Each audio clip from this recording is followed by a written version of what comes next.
Here we go. It is another nightcap right here on BearcatJournal.com, brought to you by Galactic Fried Chicken.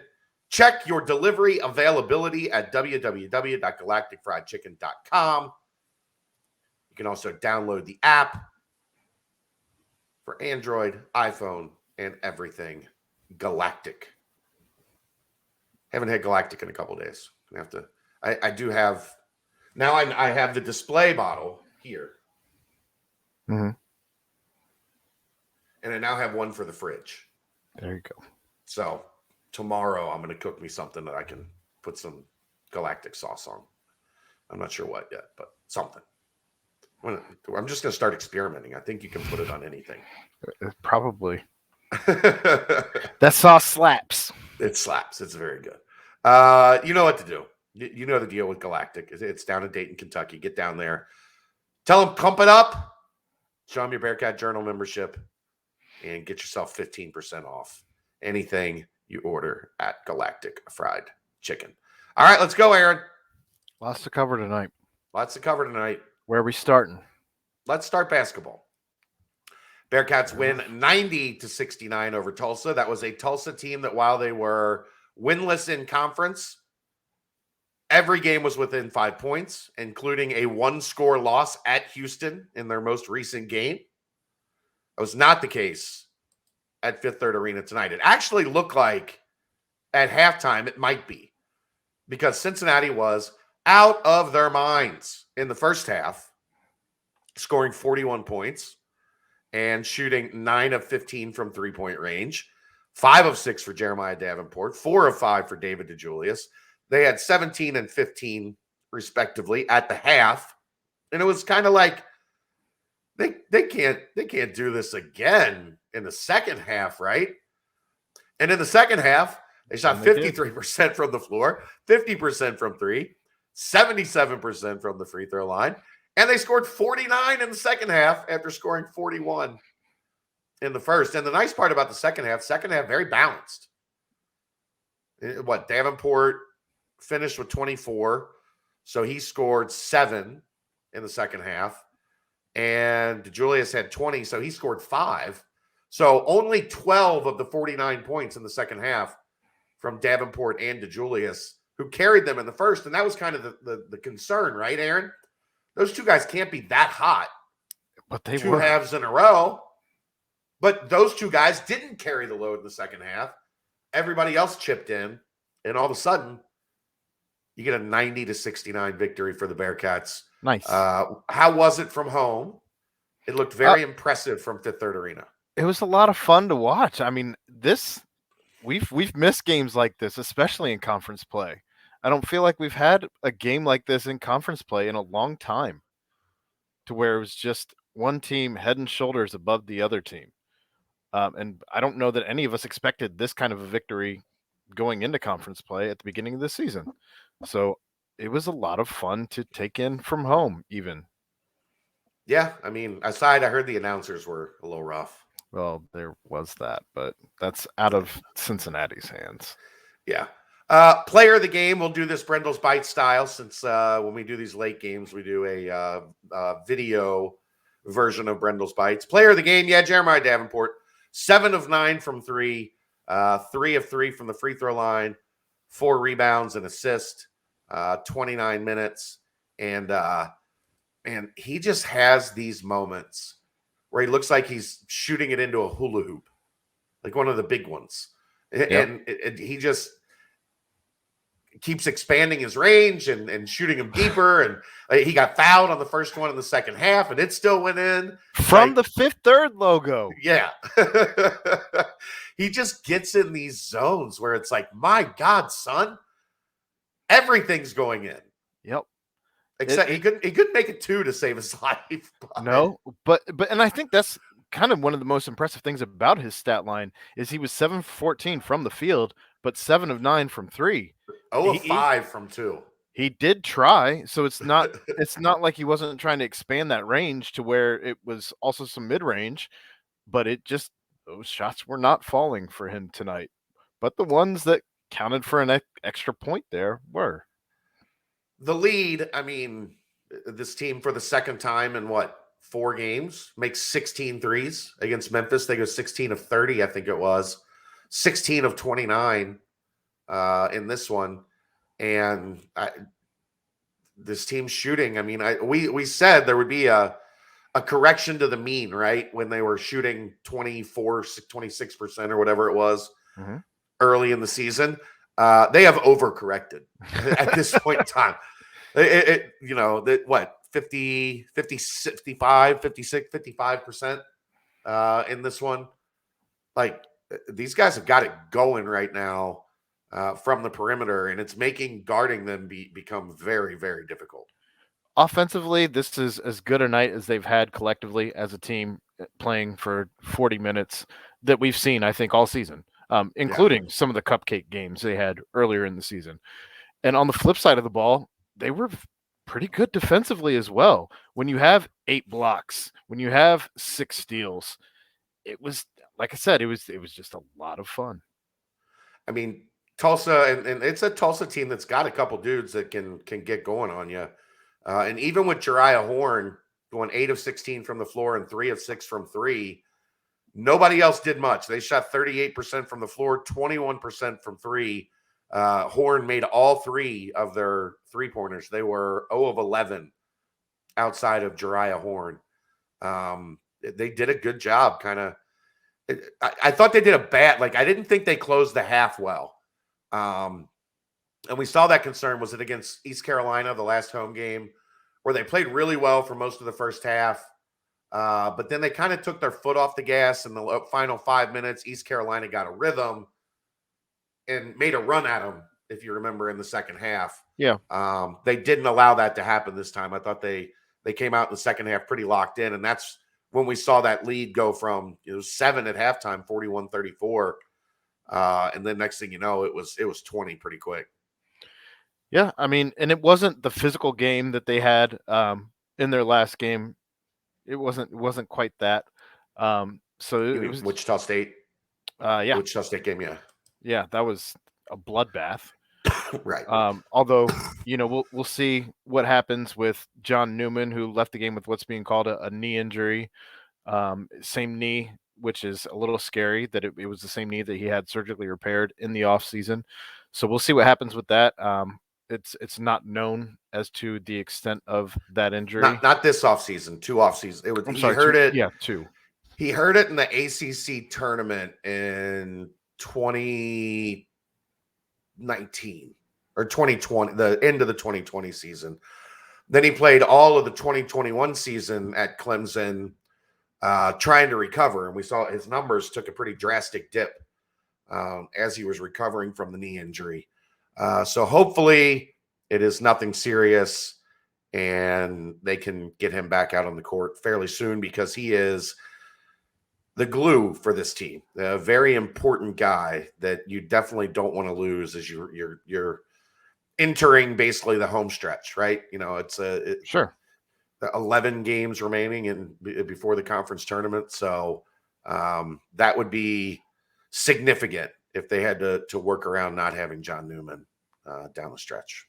Yeah, I mean, we've talked about it before. Like, this team kind of goes with him being in the game. I mean, there's no better term to call him than the glue guy, right? Because he kind of is that scrappy guy, that Bearcat mentality that we've been looking for over the course of the last several seasons, for somebody to kind of step up and be that gritty type of guy. One guy who did step up again tonight, as we mentioned, the 8 blocks. Odio Guama had a fantastic defensive game, and he's starting to get more and more exciting when he's in the game. I feel like we've seen a lot of maturity in him over the course of the last, 5, 6, 7 games now. He's getting there. 7 rebounds, 4 offensive rebounds. The pair of blocks. He had 2, Hensley had 2, Koval had 2, and Abdul had 2. So 4 guys with 2 blocks each.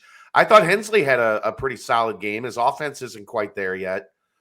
They were giving him a hard time because he was 0 for 3 from deep. So they're busting his chops a little bit after the game that he didn't get in on the feeding frenzy. But he had 6 rebounds, 2 of them on the offensive end, 2 blocks, played 19 minutes, was plus 11 in his 19 minutes. You know what's kind of cool about those 4 guys getting those 2 blocks each is those are all 4 guys that are new here. Like those are 4 guys that Wes brought into the fold when he came in. And so I just think that that's going to be the mentality of the guys that he does bring in here, is that it does go both ways. It's not going to be just offensive firepower. Yeah, I mean, solid game for Mike Saunders with 11 points. Adams Woods with 14.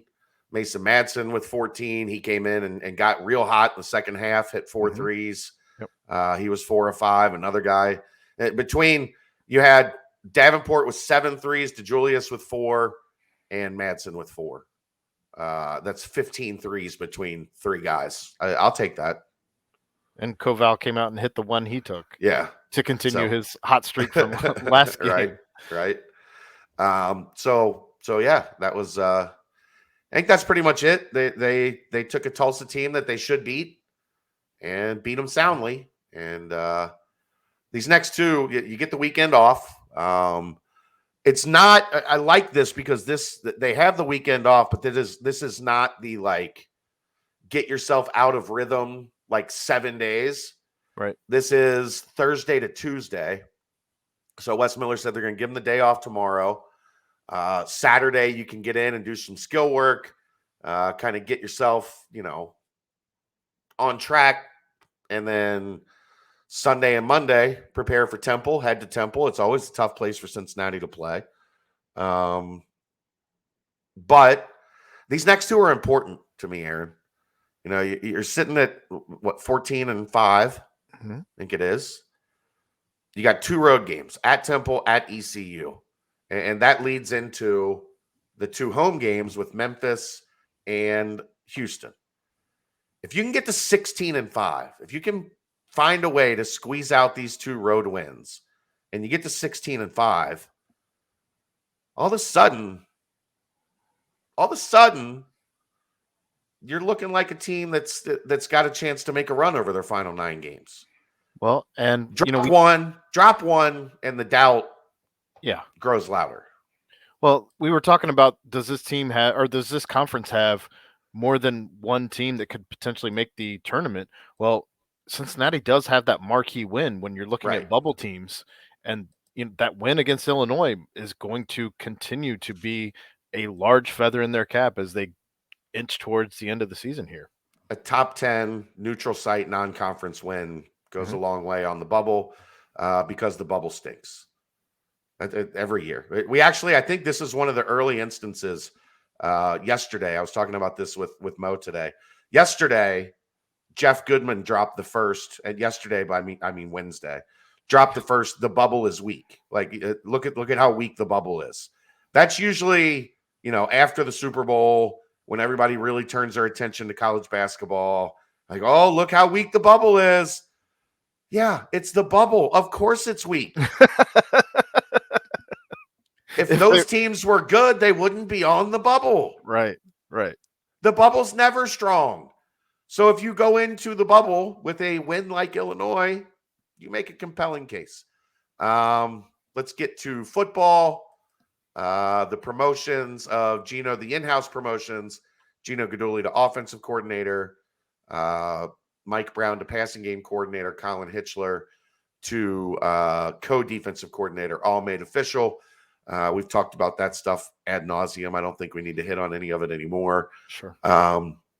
But the big news tonight, as football was getting started, a transfer. As basketball was getting started. Yeah, whatever. It's late, man. I get it. Offensive line, Kentucky Christian University, D'Artagnan Tinsley kind of came out of nowhere and picked the Bearcats. He had interest from Temple, Buffalo, Western Kentucky, South Florida, Arizona. Also, important to note, I'm not saying this is one of those I'm not saying, but I'm just saying, had an offer from Central Michigan. You do the math. And out of nowhere, because he had already said he was down to Temple in Western Kentucky. I think he had an in-home visit with Temple on Tuesday. And then today, unofficially visited the Bearcats. And tonight, announces on Instagram Live that he is a Bearcat. Good-sized kid, 6'3.5", 6'4", big wingspan, big hands, looks to be a mobile kid. He's actually, from what I've heard, he grew up in Covington. Yeah, And he then, mentioned I'm going back to Cincinnati. Yeah, he grew up in Covington, and then left to go to Owensboro for high school. So he's got family in the area. Getting back home was, from what I understand, a pretty big draw for him. He was interested in getting back close to the people he grew up with. It's an interesting one. Is he a guard? Is he a tackle? I'll be interested to see when spring football starts, where exactly he is lining up, and if they maybe give him a chance to show he can maybe go multiple places. There you see on the throne from I guess from his visit today. That's a big boy. That's a big boy. Well, and I think that's So going to be one of the focuses of this ongoing recruiting of the offensive line here for 2023 is going to be we if we want to keep up with Alabama, with Georgia, with any of the top 10 programs, if you want to be taken seriously as a top 10 program, that offensive line simply has to get bigger. right. And he's big. He's big. So that's kind of the news of the night on the football side of things. I don't know. I don't have a whole lot else to you. I think that kind of wraps it up. I mean, nice, sweet, to the point. Succinct, quick. But we shall see you again tomorrow night. As Hopefully we do. Not as late. Pretty much, yeah. Tomorrow night we'll be a little bit more on schedule. I don't know what to do with myself. Like a weekend off. What the Enjoy hell is a weekend off? Go back to that liquor store of yours and find find me a good bottle. Right. All right. Well, he's Aaron Smith. I'm Chad Brendel. Thanks to our friends at Galactic Fried Chicken. This is your nightcap right here on BearcatJournal.com. See ya.